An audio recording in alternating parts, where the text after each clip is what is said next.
abonneel bul fàtte bës notification bi ngir ngay am suñu vidéo. salaamaaleykum mbokk internet El Vision Médias maa ngi leen di nuyu bu baax di leen siyaar di am mbégte ak bànneex saa su ne ngeen ànd ak seen site bi nga xamante ni mooy El Vision Médias ñu ngi fi nga xamante ni mooy école Fass Fayotte bi nga xamante ni moo nekk fii li ñu fi indi nag mairie Diamaguène Sicap Mbao xam ngeen ni dafa wote woon budget boo xamante war na toll ci 35 millions 500 daal di koy jënd ay vivres ñu fas yéene ñëw fii tey ci distribution li nga xamante ni mooy vivres yi fas yéene ànd ak sama caméraman sama réalisateur. waaw d'abord dañ leen di nuyu bu baax di leen sant di leen jaajëfal ci teewaay bi ngeen fi teew comme ni ngeen ko waxee rek tey li ñu fi dajale mooy benn ndimbal benn appui boo xam ne nii ci wàllu ceeb la ak ay suukar ak ay produits détergents yoo xam ne nii commune bu Diamaguène Sicap Mbao moom moo ko yëkkati vraiment bu ko jagleel askanam pour jàppale leen ci wàllu mbas mi nga xam ne moom moo dal ci dëkk bi ñëpp xam nañ ne le président de la République son excellence monsieur Macky Sall vraiment def na ay efforts yu am solo vraiment ci jàppale askan bi ci mbas bi commune Diamaguène Sicap Mbao rek ci aide yi am na ci 9502 dimbal yoo xam ne am na ko ci ñu koy xaar egseegul parce que ñëpp xam nañ ne administration ak formalité dafay yeex moo tax ak fi koor gi toll ak coono bi askan bi jàkkoonteel ñu gis ne mën nañoo jiitu loolu en attendant comme ça su loolu ñëwee rek mën a eggale ñi nga xam ne ñoom ñoo amul donc contexte boobu moom moo indi tey ñu ñëw fii ci Fass Mbao pour procéder ci remise bi symbolique tey ñu jox ko imam yi ak délégué ak bàjjenu gox yi parce que ñëpp xam nañ ne ci quartier yi il y a des sous-comités yoo xam ne nii ñoom lañ fa créé nga xam ne am na ci quartier chef de quartier bi am na imam bi am na association de jeunes yi am na groupement de famille am na directeur école bi vraiment ñoom ñëpp ñu nekk ay partenaires yoo xam ne nii ñoom ñoo composé le sous-comité donc aide bi ñuy fas yéene joxe aussi ci loxoy sous-comité boobu lañ koy teg moom mi nga xam ne moom moo dëkk ci koñam moom moo mën a càmbar moom moo mën a xam kan ak kan ñoom ñoo yelloo ndimbal bi pour mën koo teg seen loxo. waaw ñu ngi commandé gun tey 50 tonnes de riz ak 1000 grosses suukar donc jàpp nañ ne nag du doy parce que c'est un début ñu war ko tàmbali mais xam nañ ne incha allah il faut ñu yokkaat parce que Diamaguène Sicap Mbao nag dafa rëy commune boo xam ne plus de 230 000 habitants ñoom ñoo fi yeewoo donc vraiment lii nekkagul loo xam ne nii doy nañu mais il faut ñu tàmbali parce que urgence moom moo taxaw mënuñoo xaar moo tax ñu def cette première commande là incha allah su jeexee ñu mën a defaat beneen commande. pour mën a satisfaire ñi nga xam ne ñoom ñoo des. aide bi ba xam ñi nga xamante ni état bi moo leen recensé woon ñooñu la ñuy jox wala ñi nga xam ne état recensé wul leen woon la ñuy jox. waaw loolu c'est une très bonne question parce que wax naa ak les sous-comités pour que ñi nga xam ne ñoom ñoo nekk ci RNU bi registre national unique bi ak ñi nga xam ne ñoom càmbar nañ leen ba pare nga xam ne ñoom ils sont impactés par le Covid ñoom mënuñ cee bokk parce que ñoom ñoo nekk les 9502 ménages ndimbal bii ñi ñu koy jox mooy ñi nga xam ne nii bokkuñu ci ñi nga xam ne nii moom la état bi war a jox parce que aussi su la état bi joxee maire bi joxaat la loolu yàq la te vraiment dina am ñoo xam ne gën nañ koo yelloo donc de ce point de vue vraiment jël nañ ci suñu disposition yi lu leer avec les sous-comités pour que ñi nga xam ne nii bokkuñu ci ndimbalu état bi ñoom ñu jox leen ndimbalu maire bi. C'est vrai que dans les autres quartiers les comités ak création est-ce que mën nga rassurer askan bi tant que ceebu état bi ñëwagul nii actuellement toilettage bi yëpp def ngeen ko pour une très bonne transparence dans la distribution. mais effectivement je pense que présentement au niveau de l'autorité administrative ñi ngi préparé joxe suñuy PV. le travail s'est déroulé dans d'excellentes conditions vraiment quartier bu ñëw sous-comité bu ñëw dañu koy càmbar am nañ même ay sous-comité yoo xam ne on a reçu des réclamations addina ñu fa dëkk ne ñun d'accorduñ ci lii bi loolu amee tamit woowaat nañ sous-comité boobu defaat recadrage ba nga xam ne ni tey incha allah kulli yàlla tey ci 79 quartiers yëpp amul benn contestation boo xam ne am na suñuy PV jël nañ ko donc on a tout validé parce que aussi dafa nekk gestion boo xam ne dañ ko war a def mu leer mu transparente parce que lii du affaire politique donc affaire épidémie affaire pandémie la donc muy lu dal ci askanu Sénégal ñu war koo gérer de manière équitable voilà. commune bi c'est caractérisé par une commune industrielle semi-industrielle est-ce que tamit dans le cadre RSE yaa ngi ciy liggéey pour tamit ñoom ñu ñëw jàppale askan wi. waaw commune Diamaguène Sicap Mbao spécificité mooy dafa nekk commune boo xam ne dafa bëri ay entreprises yu nekk dans le périmètre communal ñu toll ci à peu près ay fanweer ak quelques entreprises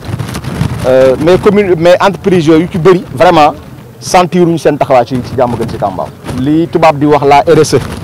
la responsabilité sociétale d'entreprise nga xam ne dafay jox obligation des fois entreprise bu muy gestu population yi en terme d'appui en terme d'aide vraiment sentiruñ ko ñun daal ni ñu fi mën a wax ñoo xam ne ñi au moins jàppale ñu mooy la SAR ak Lobou Mame Diarra vraiment ñaari entreprise yooyu nekk nañ entreprise yoo xam ne vraiment toute la population de Diamaguène Sicap Mbao ñu ngi leen delloo njukkal parce que ñoom ñoo indi seen ndimbal vraiment de manière substantielle jàppale askan mais à part ça moom fanweer yeeg et quelques yëpp vraiment gisuñ leen sentiruñ leen te loolu aussi vraiment du loo xam ne lu rafet la parce que tey jii su fi mara détail jëyee amoon je pense que avant benn commune di impacté commune de Diamaguène Sicap Mbao bi nga xam ne fa la nekk ñoom ñoo gën a impacté donc loolu mooy problème bi ba pare dama bëgg a éclairer benn affaire aussi occasion la Diamaguène Sicap Mbao entreprise yi fi nekk les taxes industrielles fay ñu ko loolu il faut gars yi xam ko des fois dañ naan Diamaguène Sicap Mbao commune la bu war a am xaalis normalement mais les patentes industrielles mais patentes yu mag a mag yi on le paye à la ville de Pikine donc tey jii sooy calculer la commune de Diamaguène Sicap Mbao li muy cotiser en terme de patente entreprise yu mag suñu boolee yóbbu ville de Pikine ëpp na téeméeri million donc loolu su desoon suñu commune dinañ mën a ëpp na juróomi téeméeri million ëpp na 500 millions soo boolee entreprise yu mag yi mais taxes yooyu ñun fay ñu ko on verse à la ville de Pikine donc loolu vraiment occasion la bu ma am tey pour gën ko éclairer parce que chaque fois nit ñi dañuy expliquer Diamaguène Sicap Mbao commune la boo xam ne dafay yaa am na xaalis mais taxes yi ci la ñuy wéeru te taxes yi actuellement nii joxaguñu taxe industrielle yooyu luñ ci recouvrer rek mooy ay taxes publicitaires te loolu du xaalis boo xam ne bu am solo la quoi voilà. léegi est-ce que mën nañu xam koppar bi ñaata la ci mairie bi def ci ndimbal. bon koppar yi actuellement nii mairie bi dafa gun na ci 27 millions. ñaar fukki millions ak juróom-ñaar lañ ci defagum pour le moment mais li may wax rek dinañ ko dépasser parce que déjà jotaat nañ rek ay yeneen demande yoo xam ne nii incha allahu rabbi xam naa ne fii ak semaine prochaine au plus tard nañ defaat une deuxième commande pour mën a satisfaire la population. jàpp nañ ne ñëpp mënuñu la satisfaire parce que commune boo xam ne ni vraiment taille bi mu toll suñ ne mën nañoo jox ñëpp ndimbal aussi dañuy wax lu neex mais dinañ jéem a xool daal ñi nga xam ne ñoo ñuy wax les plus ñi gën a impacté ñi mbas mi gën a laal maanaam ñi mu yàq seen liggéey ñi waroon a xëy ñu yor ay oto yoo xam ne dañu waroon liggéeyuñu imam yeeg artistes yeeg ak vraiment daara yeeg yëpp vraiment kuñ ci mën a dimbal rek incha allah ñu jox la ci ndimbal li voilà. ban message ngay lancé sa askan. waaw message bi may lancé askan bi mooy toujours ñu respecter rek les gestes barrières maa ngi gis ne journalistes yi respecté wuñ ko ñoom parce que ñi ngi dajaloo tàncaloo mais vraiment daal ñu respecter les gestes barrières distanciation sociale bi ñuy puusante au moins 1 mètre vraiment les équipements de protection aussi individuels ñu koy jël notamment les masques donc masques yi nekk na loo xam ne ni vraiment suñ ko utiliser mën nañoo dimbale ci mbas mi aussi ñuy raxas suñuy loxo aussi à chaque fois ak ndox ak saabu vraiment ay gestes la yoo xam ne ni c'est simple et vraiment ça peut rapporter donc loolu mooy liñ ci kii tey gis nañu président de la république jël na dogal tijjiwaat li nga xamante ni mooy marché yi ci 6 jours sur 7 ñu gis suñu marché Sicap bi temps yi am na dal boo xamante nii commencé woon na foofu wàcc ba am ci kaw ki mu daloon tey mairie bi yan mesure la war a jël pour xool nu muy kiyaatee marché bi. waaw voilà donc on profite de l'occasion pour encore féliciter le président de la république ci mesures yu courageuses yi mu jël parce que ñëpp nag jàpp nañ ne tey ji lu waay gàtt xam ne mbas mi vraiment le président géré na ko avec courage géré na ko avec sérénité et une sérénité imperturbable donc loolu moom vraiment c'est le lieu privilégié ñu remercier ko ci féliciter ko ci à travers les mesures hardies à travers les mesures courageuses yi nga xam ne jël na ko ci ñun aussi li may wax rek ñun la politique communale dañ ko adossé à la politique globale de l'État bi état bi defee loolu aussi ñun à notre niveau jël nañ arrêté pour marché yi di tëj à 4 heures dem nañ ba tëj sax benn marché bu nekk ay numaa di sam-sam présentement ni dañ ko tëjoon parce que dafa amoon benn cas bu suspect bu nekkoon ci beneen commune bu ñu dendal ñu ragaloon mu ñëw suñu commune ñu tëjoon marché boobu cas wu marché Sicap bi aussi amoon na incident bu fa amoon benn dal bu affaissé woon dem nañ fa visite accompagné de l'autorité administrative le sous-préfet ak suñu cabinet donc def nañu jàngat bi j'ai décidé de fermer donc partie boobu ci marché bi donc au courant de cette semaine là inchallah d'ici vendredi on va prendre l'arrêté pour tëj côté boobu nga xam ne fa la dal bi am et on a dinañ démarrer ay waxtaan ak un nouveau promoteur pour mu defaraatal leen vraiment benn espace boo xam ne dañ fa mën a liggéey te vraiment en toute sécurité voilà merci beaucoup. waaw mbokk internet El Vision Médias comme ni ma leen ko waxee moom ci début ñu ngi fi nga xamante ne mooy école Fass Fayotte 2 ñu fi indi woon nag mooy monsieur le maire indi woon ay aide alimentaire yoo xamante ni moom ngeen di gis nii fas yéene ko woon séddale ñi nga xam ne ñooy ndey daara yi ak ñi nga xam ne ñooy bàjjenu gox yi ak quelques imams yoo xamante ni ñoo màcc woon maa ngi fii ak sama confrère Sidi maa ngi lay nuyu. maa ngi lay fay Aliou. Sidi gis nga tey monsieur le maire li mu def nii jël ay sac de 25 kilogrammes de riz ay bouteilles de eau de javel 5 paquets de sucre ak tàndarma fas yéene koo jox ñi nga xamante ni ñooy population bi di bàjjenu gox yi comme ni ko ak imam yi ak ndey di daara yi ñi nga xamante ni aussi tamit ñooy population bi maire nee na ñoom seen bos fii ak vendredi la noo gisee. bon du ñu def loolu tamit di ko rafetlu parce que am na budget bu mu voté woon génne na ko jënd na ceeb diwliñ ainsi de suite pour jox aussi ñi nga xamante ne ñooy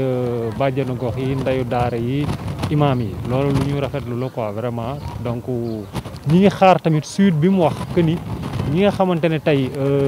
binduñu leen ci recensement bi aide bi alimentaire état war a jox ñi nga xam ne binduñu leen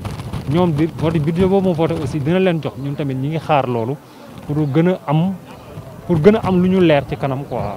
d'accord ñu gis ni initiative bi mu jël lu ñu mën di wax aussi initiative bu rafet la parce que gis na ni aussi président de la république aide bi nga xamante ni jël na ko pour jox population bi mu ngi yéex maire décidé moom kon mënatul xaar président comme koy dimbali da ngay gaaw mu daal di jël lii daal di koy fas yéene jox président bi mu nekk loo xamante ni aussi lu ñu rafetlu la. waaw loolu cri de cœur la boo xamante ni est-ce que nu jàmm gën si Kambaaw ñëpp dañ ko doon jooyee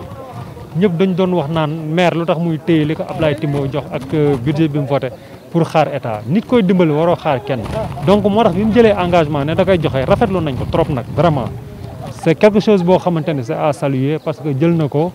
joxe ko te xaaragul état bon bu état nag saa yu ñëwee ñu complété li ci des loolu la ñu wax loolu la ñu mën a taataan tamit encore une fois di rafetluwaat décision bi mu def quoi vraiment. d'accord Sidi maa ngi lay jaajëfal donc mbokk internet yi fii ñu ngi woon fii nga xamante ni mooy école Fass Fayotte 2 comme ni ma leen ko doon waxee ci distribution bi nga xam ne wala lancement bi nga xamante ni moom la waa mairie bi amal fii donc yéen aussi mbokk internet yi maa ngi leen di jaajëfal bu baax lii lañ leen fi jëlee loon tey j'espère que ni nous avons été à la hauteur donc ñu ngi leen jox dig daje ci beneen yoon incha allah parce que vendredi d'ici vendredi am na yeneen yoo xam ne war nañ ko jox population kon yéen aussi maa ngi leen di jaajëfal bu baax